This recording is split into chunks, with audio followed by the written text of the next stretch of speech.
Hello guys. I welcome you to my new channel जिसका नाम है एस्ट्रो तिरु। मेरा नाम है एस्ट्रो तिरु और मैं वीडियोस बनाता हूँ एस्ट्रोलॉजी से कनेक्टेड। ऐसी वीडियोस जो आपको इस सब्जेक्ट को समझने में हेल्प करें।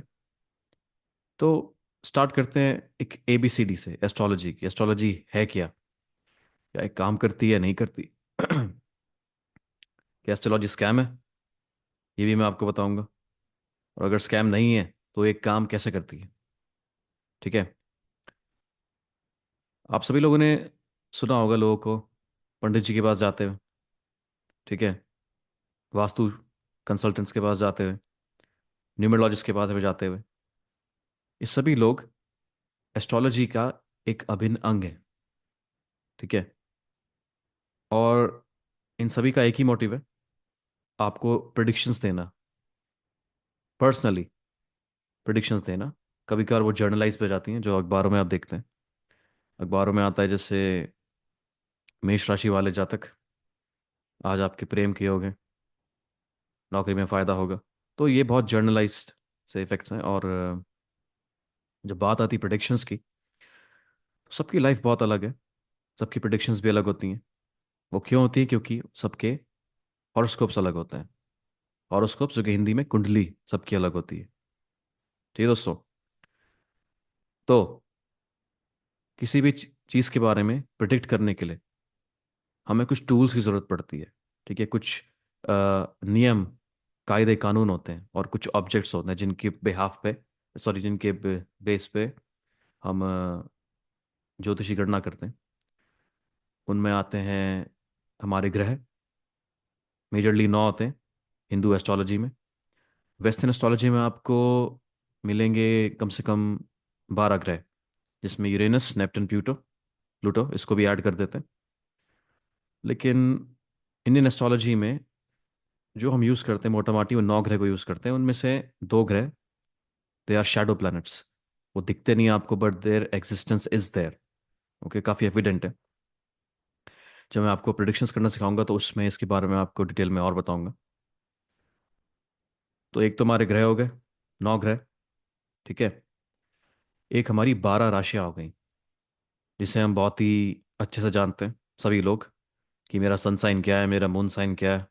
वो साइंस कुछ नहीं होते, वो 12 साइंस हैं आपके। ठीक है। वो साइंस होते हैं एरीज, टॉरस, जेमिनाई, कैंसर, लियो, वर्गो, लिब्रा, स्कॉर्पियन, कैप्रिकॉन, एक्वेरियस और पाइसिस। ठीक है। इन 12 साइंस का बहुत इंपॉर्टेंस है पूरे एस्ट्रोलॉजी में। ठीक है। जो टूल्स मैंने आपको बताए थे, 9 ग्रह, एक तो 9 ग्रह हो गए, ये 12 राशि हो गई। इसके पास आते हैं हमारे, बाद आते हैं 27 नक्षत्र।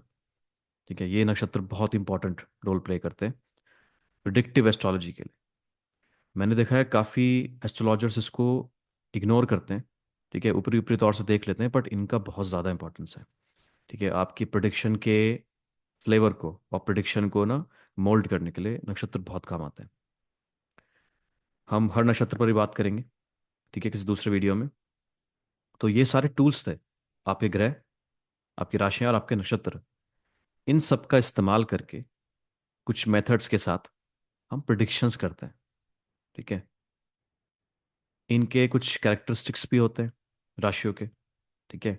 इनके एलिमेंट्स भी होते हैं, तत्व जिसे हम कहते हैं ना, अग्नि, जल, वायु, पृथ्वी, आकाश। तो हर चीज़ को बहुत गहराई से समझने की ज़रूरत है। ठीक है। और अगर इन सब चीज़ों को इंसान समझता है, खुद सीख लेता है, तो वो खुद ही अपने बारे में काफ़ी चीज़ें बता सकता है, या एस्टिमेशन अच्छा रख सकता है अपने बारे में, कि हाँ, मैं ये चीज़ें कर सकता हूँ, ये चीज़ें मेरे पावर में हैं, आई कैन डू देम। और कुछ चीज़ें भाई वो नहीं कर सकता, जो उनकी पावर में नहीं होती हैं। ठीक है। तो आज मैं सोच रहा हूँ स्टार्ट करूँ राशियों से। आपने कई वीडियोस देखे होंगे यूट्यूब में और कई मीडिया प्लेटफॉर्म्स पे, कि लोग राशियों के बारे में बताते हैं कि ये राशि का नेचर ऐसा होता है, इस राशि के लिए लकी नंबर्स ये होते हैं, लकी कलर्स ये होते हैं। ठीक है। बट हमें इन राशियों का रीज़न समझना पड़ेगा, कि कारण क्या है, हमसे इनका कनेक्शन क्या है। ठीक है। अब हर व्यक्ति की एक राशि होती है, पर इसका मतलब ये तो नहीं ना कि दूसरी राशियों का हम पे असर नहीं पड़ता। डेफिनेटली पड़ता है। ठीक है। ये खुल गया मेरा वाइट बोर्ड। मुझे वाइट बोर्ड बहुत पसंद है एक्चुअली। ये मेरा काम आसान कर देता है समझाने के लिए। मैं जो अपनी वर्कशॉप्स लेता हूँ जर्मनी में एक्चुअली, तो मैं वाइट बोर्ड का इस्तेमाल करता हूँ। ये मुझे बहुत कन्वीनियंट लगता है और इससे बहुत टाइम बचता है। ये जो मैं चीज़ आपके सामने ड्रॉ कर रहा हूँ, ये बहुत इंपॉर्टेंट है समझने के लिए। ठीक है। क्योंकि मैं राशि के बारे में बात करूंगा आपसे, तो मुझे आपको हर राशि के बारे में समझाने की ज़रूरत है ऊपरी तौर पे, ताकि आप ना राशि का कोर मतलब समझ जाए। ठीक है। बहुत खूबसूरत लग रहा है। तो ये बन गया हमारा एक चार्ट। ठीक है। ये चार्ट्स आपने बहुत जगह देखे होंगे। अपनी कुंडली में देखा होगा, जो पंडित जी बनाते हैं जब हम पैदा हुए थे। ठीक है। पेरेंट्स जो कि अपनी बच्चों की बनवाते हैं कुंडलियाँ। तो ऐसा ही कुछ स्ट्रक्चर होता है इसमें। ठीक है। अगर हम इसमें काउंट करें तो 1 2 3 4 5 6 7 8 9 10 11 12, ये 12 इसमें आपके बॉक्सेस हैं। ठीक है। तो हर राशि का अपना एक स्थान है। ठीक है। हर राशि की अपनी एक प्लेसमेंट है। कहीं से स्टार्ट होती है और कहीं पे ख़त्म होती है। अब हमें क्या समझना है कि हमारे संदर्भ में कि हमारी लाइफ में क्या होने वाला है, हमें इसको लाइफ से जोड़ना पड़ेगा अपनी इन साइंस को। ठीक है। तो इन साइंस को अपने आप कैसे जोड़ सकते हैं आप, उसका मैं आपको बड़ा अच्छा आंसर दूंगा। पहला सवाल होता है कि आप इस दुनिया में कैसे आए। मैं कैसे आया, आप जो देख रहे हैं मेरे व्यूअर्स, आप दुनिया में कैसे आए। बहुत सारे इसके आंसर्स हो सकते हैं। कि मेरा आना तय था पिछले जन्म के कारण, मेरे माँ बाप की वजह से मैं आया हूँ, ये एक अच्छा कारण है। ठीक है। और पैसे इसके अलावा कोई कारण हो नहीं सकते, बट जो भी है यही है। हमारे माँ बाप डिसाइड नहीं करते हम कब आते हैं। ठीक है। उसकी एक अलग प्रक्रिया है। हमारे माँ बाप बस ये डिसाइड करते हैं कि हम किस गेट से इस दुनिया में आते हैं। ठीक है। सबके आने की एंट्रीज होती हैं। आपने कभी कोई बिल्डिंग देखी होगी, उसमें मेन एम्प्लॉयज़ के आने की अलग जगह होती है। ओके। कोई किचन वाले एम्प्लॉयज़ होती है, उनके लिए बैक डोर एंट्री होती है। ये सपोर्ट स्टाफ गार्ड्स के लिए अलग एंट्री होती है। तो ऐसे इस लाइफ में हर व्यक्ति का एक डिफरेंट डिफरेंट तरीके से एंट्री हुई है। ठीक है। मिसाल के तौर पे हम लेते हैं फर्स्ट राशि लेते हैं। ठीक है। क्योंकि 12 गेट हैं टोटल। जिस तरह के गेट्स आप एंटर करते हो ना, उस तरह की आपकी लाइफ हो जाती है।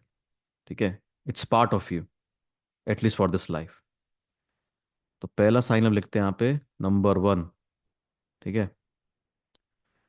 आई होप आपको समझ में आ रहा होगा, नंबर 1 लिखा है मैंने। ठीक है।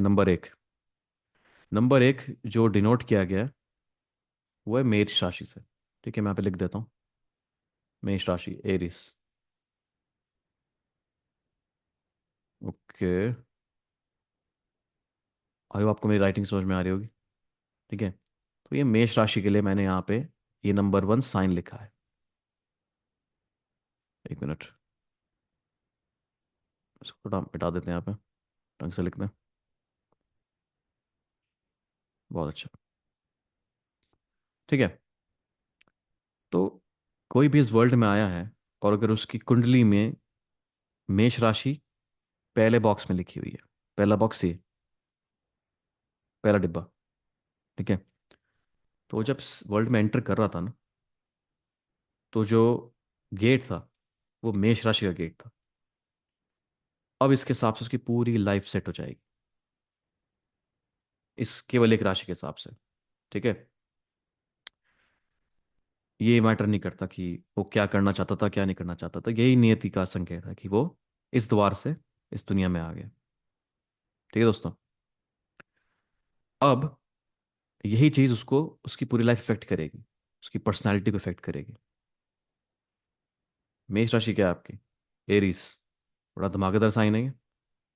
ठीक है। कभी भी धमाका कर सकते हैं, क्योंकि एनर्जी इनकी, ओके, इनका एसेट होता है। और एनर्जी से ही लॉस हो सकता है इनको। तो जहाँ भी अपनी एनर्जी को खर्च करेंगे ना, ठीक है, उस चीज़ में बढ़ोतरी ही होगी। और जहाँ अपनी चीज़ का लॉस कर देंगे तो वहाँ डिस्ट्रक्शन भी हो सकता है। ठीक है। तो पहला गेट हो गया एरीज। अब सोचो कोई, किसी ने जन्म लिया है और उसके, ये दूसरा साइन यहाँ पे, ठीक है, एरिस के तो दूसरा ही पड़ेगा, क्योंकि इस चार्ट में हम साइंस को राइट से लेफ्ट की तरफ गिनेंगे। ठीक है, 1 2 3,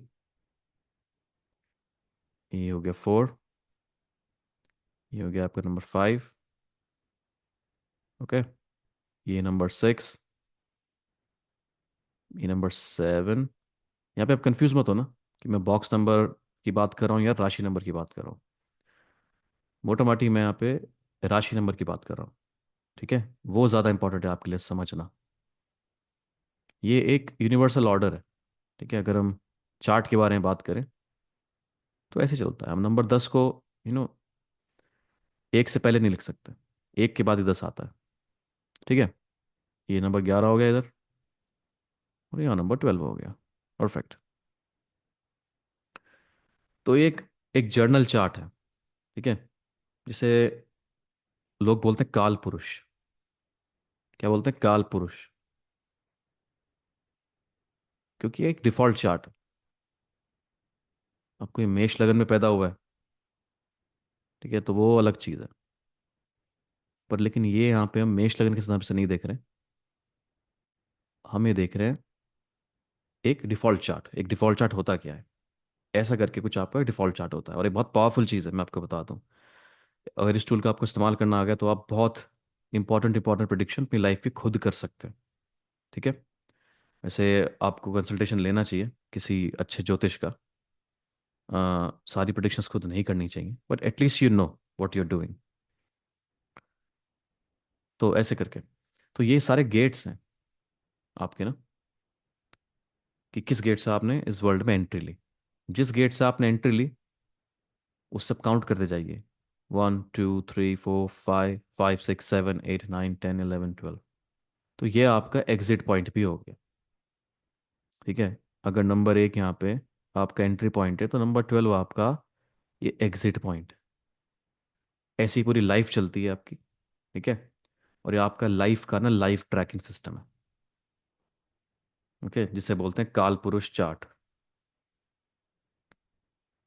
ठीक है,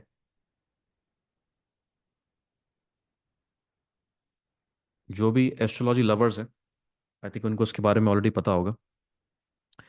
बट ये चार्ट बड़ा उनके लिए फेवरेट होने वाला है, क्योंकि इनको बहुत बनाना पड़ेगा ये सब लोगों के लिए। करेक्ट। तो ये चीज़ है कि ये आपके एंट्री पॉइंट्स हैं। जैसे आपके एंट्री वैसे आपकी एग्जिट होनी है। करेक्ट। अब यहाँ पे जहाँ एक लिखा हुआ है, जहाँ एक लिखा हुआ है, इधर दो भी आ सकता है। ठीक है, अगर यहाँ पे दो आया हुआ है, एक बार मैं इसको मिटा देता हूँ, नंबर 1 जो लिखा है था। अगर यहाँ पे 2 लिखा हुआ है, केवल आप इस 2 पे केंद्र करें, जहाँ पे मैं आपको बता रहा हूँ ना, इस पे ध्यान दें। नंबर 2 पे, ये, अगर आपकी एंट्री नंबर 2 गेट से हुई है तो ये आपको डिफाइन कर देगी अब कि आपका नेचर कैसा होगा, आप क्या चाहते हैं, चीज़ों में आपकी अप्रोच क्या है। ये देखिए, नंबर 2 साइन यहाँ पे कौन सा हुआ? टॉरस हुआ। ओके, ये हुआ टॉरस। मैं माफ़ी चाहूंगा आपसे मेरी राइटिंग के लिए। ये वाइट बोर्ड में कंप्यूटर पहली बार यूज़ कर तो थोड़ा सा, ठीक है, आपको एडजस्ट करना पड़ेगा। तो ये टॉरस है। अब पूरी बुनियाद इस व्यक्ति की जिसने नंबर 2 गेट से एंट्री लिए ना, ये टॉरस से ही डिसाइड होगी। और इसका अंत जो होगा वो किससे डिसाइड होगा? ठीक है, अगर आप इस चार्ट को घुमा लेते हैं, अगर यहाँ पे 2 है और हम राइट से लेफ्ट की तरफ बढ़ रहे हैं तो यहाँ पे 3 हो जाएगा। जाहिर सी बात है। और हम थोड़ा पीछे जाएं तो यहाँ 12 की जगह यहाँ पे 1 आ जाएगा। ठीक है, तो इसकी लाइफ में जो उसका अंत है ना, उसका मेष राशि से ज़रूर कनेक्ट होगा। ठीक है, तो एक प्रिडिक्शन मैं आपको देता हूँ। जितने भी वृष लगन और टॉरस असेंडेंट वाले व्यक्ति होते हैं, इनका नुकसान ये खुद ही कर सकते हैं। ठीक है, इनका कोई नुकसान कर नहीं सकता, ये खुद ही अपने नुकसान के कारण बन सकते हैं। तो they must be very very careful कि क्या प्लान कर रहे हैं, क्या एक्शन लेने वाले हैं। ठीक है, मजबूत लगन होता है वैसे टॉरस। ठीक है, बट फिर भी एक प्रिडिक्शन है टॉरस लगन के लिए, क्योंकि यहाँ पे मेष राशि आ गई। मेष राशि सेल्फ को रिप्रेजेंट करती है, खुद। ठीक है, अब ये तो आपने थ्योरी समझ ली कि हमारी लाइफ में इवेंट्स वो होते हैं जो कनेक्टेड होते हैं कि हमने किस गेट से इस दुनिया में एंट्री ली। वैसे कोई कंट्रोल कर नहीं सकता, आपके माँ बाप को आपका शुक्रिया अदा करना चाहिए। ठीक है, कि आपने चीज़ समझ ली। बट होता यह है कि लोग समझ नहीं पाते। आपकी प्रॉब्लम्स आपके कारण ही है, क्योंकि आपने उस टाइम पर उस गेट से एंट्री ले ली। ठीक है, वो आपके लिए एक निर्धारित डेस्टिनी बन गई है। और मैं एक मिथक दूर कर देता हूँ उसमें। जैसे कि वीडियो का टाइटल होने वाला है, एस्ट्रोलॉजी स्कैम है या नहीं है। एस्ट्रोलॉजी स्कैम नहीं है, इट्स अ सिस्टम। ठीक है, और सिस्टम से बाहर कुछ नहीं होता इसमें। अगर एस्ट्रोलॉजी का इस्तेमाल करके कोई आपको कोई चीज़ बता देता है, प्रिडिक्शन दे देता है, तो वो उसका इस्तेमाल करके बता रहा है। ठीक है, आपकी जो डेस्टिनी में चीज़ें फिक्स्ड है ना, उनको बता रहा है वो कब और कैसे होंगी। जितने भी अच्छे एस्ट्रोलॉजर हैं इस चीज़ को प्रिडिक्ट करते हैं। ठीक है, चेंज तो नहीं कर सकते, मैं इसके फेवर में नहीं हूँ कि लोग कुछ बहुत मेजर चेंज कर सकते हैं। फ्री विल काम करता है आपका, आप कर सकते हैं कुछ चेंजेस, बट इतना मेजर चेंजेस नहीं कर सकते। अब जिस गेट में आप घुस गए, आपको एग्जिट तो करना पड़ेगा ना किसी गेट से। तो यही पूरा सिस्टम चलेगा आपका एस्ट्रोलॉजी का। अब मैं यहाँ पे नंबर 3 लिखता हूँ। ठीक है, गेट नंबर 3। अब जाहिर सी बात है, गेट नंबर 3 यहाँ पे है, थोड़ा पीछे जाएंगे तो नंबर 2 यहाँ पे आ जाएगा। ठीक है, और नंबर 4 आपका इधर आ जाएगा। ये, अब जिस आदमी ने गेट नंबर 3 से एंट्री ली है इस वर्ल्ड में, तो ये 3 नंबर राशि कौन सी होती है? जेमिनाई। ओके, तो जेमिनाई से उसका बहुत ज़्यादा व्यक्तित्व इन्फ्लुएंस रहेगा। इस चीज़ की क्वालिटी भी होगी उसमें, जेमिनाई की। तो जेमिनाई का क्या हुआ? जेमिनाई एसेंडेंट जो होता है, या मिथुन लगन के लोगों का अंत कैसे होता है? सोच के देखिए। इंद के अंत में कनेक्शन होता है टॉरस साइन का। और टॉरस का संबंध किस चीज़ से होता है? टॉरस का संबंध होता है आपकी फैमिली। ओके, आपकी इमीडिएट फैमिली। ठीक है, अगर आपको मोटा मोटी हिसाब से अपनी फैमिली देखनी है कि मैं किस फैमिली से बिलोंग करता हूँ, तो वो टॉरस साइन से देखनी चाहिए। तो इनका अंत में इनकी फैमिली का ही बहुत ज़्यादा हाथ होता है। ठीक है, आप लोग सोच रहे होंगे मैं अंत पे इतना फोकस क्यों कर रहा हूँ। मैं अंत पे फोकस इसलिए कर रहा हूँ क्योंकि एस्ट्रोलॉजी एक बिगिनिंग है किसी व्यक्ति की लाइफ में, उसका चार्ट है।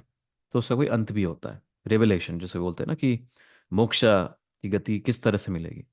ठीक है, तो फैमिली के अराउंड चलता है चीज़ इनके। ओके, मिथुन का एक और कैरेक्टर होता है। मिथुन का सिंबल होता है ना, उसमें एक जोड़ा होता है। ठीक है, एक लड़का और एक लड़की का। तो मिथुन वाले लोग मिलनसार होते हैं। ठीक है, बिना कुछ कहे इनका खाना हजम नहीं होता। कहना है इनको, चीज़ें कहनी है। ठीक है, कुछ ना कुछ प्रोड्यूस करना, इसलिए कई कभार बहुत डेंजरस साइन भी हो जाता है। ठीक है, अगर कुछ गलत कह दिया किसी से तो उसके गलत मतलब निकाले जा सकते हैं। तो मिथुन के गेट से जो एंटर करता है गेट नंबर 3 से, वो मिथुन के अधीन आ जाता है। उसकी लाइफ का जो सेंटर है ना, वो मिथुन के चारों तरफ चलेगा। उसी के हिसाब से प्लान किया जाएगा। तो ये 3 साइंस थे पहले जो मैंने कवर करे। ठीक है, मैंने आपको इतनी डिटेल्स बताई नहीं है इसमें साइंस के बारे में, मैंने आपको इनका एक कोर मीनिंग बताया है। ठीक है, इन कंटेक्स ऑफ ये हाउस स्ट्रक्चर जो मैंने बताया आपको, 12 बॉक्सेस वाला। और इसमें जो मैंने आपको थ्योरी बताई ना, अगर आप इस थ्योरी को अपना थंब रूल बना के चलेंगे, the theory of doors. Okay, I think ये ए लग रहा है, बट ये ओ है, T OOR। अगर आप थ्योरी ऑफ डोर्स को फॉलो करेंगे ना, तो आपको एस्ट्रोलॉजी समझना बहुत आसान हो जाएगा इन लेमैन टर्म्स। थोड़े इसमें टर्म्स रहेंगे आपके टेक्निकल, थोड़े से शास्त्र वाले, बट लेमैन टर्म में ये डोर्स हैं, आपने किस डोर से एंटर करा है इस वर्ल्ड में। अगर आप अपनी एंट्री का पॉइंट समझ गए ना, तो आपको अपना एग्जिट का पॉइंट बहुत प्यार से मिल जाएगा। और मैं माफ़ी चाहूँगा, एग्जिट का मतलब मेरा आपकी मौत या आपके लाइफ का अंत नहीं। एग्जिट मतलब आपका पर्पस पूरा होना चाहिए लाइफ का, जिस चीज़ के लिए आप आए हो वो कंप्लीट करके जाना है आपको। और एस्ट्रोलॉजर के पास लोग इसलिए आते हैं क्योंकि उनको पर्पस नहीं पता होता, वो गाइडेंस चाहिए कि मैं अपने क्वालिटीज़ के, अपने रिसोर्सेज के हिसाब से मैं क्या पर्पस मेरा होना चाहिए जो मैं कंप्लीट कर सकूं। ठीक है। और मोक्षा या फिर इसको रेवलेशन भी बोलते हैं अपने, liberation, I am sorry, liberation की तरफ मैं थोड़ा बढ़ जाऊं आगे सही तरीके से। कहीं लोग नहीं पहुंच पाते, कहीं लोग यहाँ अटक जाते हैं। ठीक है। अब मान लीजिए मैं आपको एक एग्जांपल देता हूँ। ये 3 नंबर का, ठीक है, ये कुंडली है। तो इस व्यक्ति ने 3 नंबर गेट से एंट्री ली। ठीक है। तो उस पर ठप्पा लग गया मिथुन राशि का और उसकी क्वालिटीज़ का। अब मान लीजिए इसने सब कुछ अच्छा किया, फैमिली के साथ अच्छे रिलेशनशिप्स रहे, थोड़े इमोशनल रहते हैं अपनी फैमिली को लेके, इमीडिएट फैमिली को लेके। ठीक है। देन इनकी सिंह राशि पड़ेगी यहाँ पे, 5th नंबर यहाँ पे आ जाएगा ना, क्योंकि हमारा उल्टा चलता है 3 4 5। तो अब थोड़ा प्राउड फील करते हैं, इनकी कम्युनिकेशन स्किल्स होगी ना, थोड़ा प्राउड ही हो जाते हैं। क्योंकि सिंह राशि जो होती है, जो मैं आपको नेक्स्ट वीडियो में बताऊंगा, तो प्राउड फील कर देते हैं। तो ये सिंह राशि का जो ये नेचर है ना, प्राउड करने वाला, इसमें ईगो नहीं आना चाहिए। You should be proud of something, but उसमें ईगो आता है जो आप कहते हो मैं सबसे बेस्ट हूँ। ठीक है। तो उनको लगता है कि मेरी कम्युनिकेशन स्किल्स बहुत ही बेस्ट है, सबसे ज़्यादा अच्छी है। वहां पर ये मात खा जाते हैं, उनकी कम्युनिकेशन खराब होती है। मिथुन वाले, मैंने आपको बताया ना, ये बोलते बहुत हैं। इनको इंफॉर्मेशन, कम्युनिकेशन जनरेट करना है। ठीक है। पर इनके तीसरे घर में आगे सिंह राशि, तो वहां पे इनको बच के रहना पड़ेगा, प्राउड एलिमेंट भी है। कई लोग इनकी बातों से इनको ईगो ईगो वाला पर्सन ना समझ लें ना, घमंडी इंसान ना समझ लें। तो अगर इस चीज़ को अपनी कम्युनिकेशन सॉफ्ट कर लें थोड़ी। ठीक है। क्योंकि लियो साइन है उसमें, थोड़ा तो देखो चार्मिंग तो रहेंगे बोलते वक्त, एक मैग्नेटिक पर्सनैलिटी बनेगी बोलते वक्त केवल। मैं ये नहीं कह रहा हूँ कि बहुत मैग्नेटिक पर्सनैलिटी खुद होते हैं, पर इनकी कम्युनिकेशन बहुत मैग्नेटिक होगी। ठीक है। मैग्नेटिक बनाए कम्युनिकेशन को, पर उसमें घमंड ना दिखाएं। नहीं तो ये क्या है, इनका जो चक्का है ना लाइफ का, यहाँ पे अटक जाएगा कम्युनिकेशन से। फिर आगे कैसे बढ़ेंगे ये, अगले स्टेज की तरफ नहीं बढ़ पाएंगे। तो ये अगर यहाँ नहीं बढ़ पाएंगे, तो यहाँ से ये इवेंचुअली यहाँ कैसे आएंगे। ठीक है। तो यही कॉन्सेप्ट है डोर्स का। आप आए, ठीक है, किसी डोर से अंदर, आपने एग्जिट ले लिया। अब वो एग्जिट खूबसूरत हो सकता है। ठीक है। हमारी एंट्री तो माँ आपने दे दी हमें यहाँ पे। ठीक है। उनका धन्यवाद करना चाहिए हमें कि हमें एक मौका मिला। ठीक है, इंसानी रूप में। अब इसकी एग्जिट कैसे करनी है, ये हम खुद डिसाइड कर सकते हैं। और अगर नहीं कर सकते हैं, तो हमें ये चीज़ सीखनी पड़ेगी। उसी के लिए मैं आपके साथ हूँ, आपको सिखाने के लिए, एक नए स्टाइल में, थोड़ी एस्ट्रोलॉजी जो आपको अच्छी लगे। ठीक है। एक प्रैक्टिकल टर्म्स में अच्छी लगे, जो आप अप्लाई कर सकें अपनी लाइफ में। ठीक है guys, thank you so much. अगर आप मेरे चैनल पे नए हैं, तो प्लीज़ मुझे सब्सक्राइब करें, लाइक करें। और कुछ सजेशंस अगर आपके हैं तो कमेंट बॉक्स पे ज़रूर लिखें। ठीक है। मैं उस पर गौर करूँगा, और आने वाले वीडियोस में उस पर काम करूँगा, ताकि मैं आपको और अच्छी नॉलेज दे सकूँ। ठीक है। मैं आपसे जल्द मिलूंगा मेरी सेकंड वीडियो में, जिसमें मैं आपको कर्क राशि से ये डोर का कॉन्सेप्ट समझाऊंगा। ठीक है। बहुत मज़ा आने वाला है। जुड़े रहिए और अपनी सेहत का ध्यान रखिए। Thank you so much. Bye bye.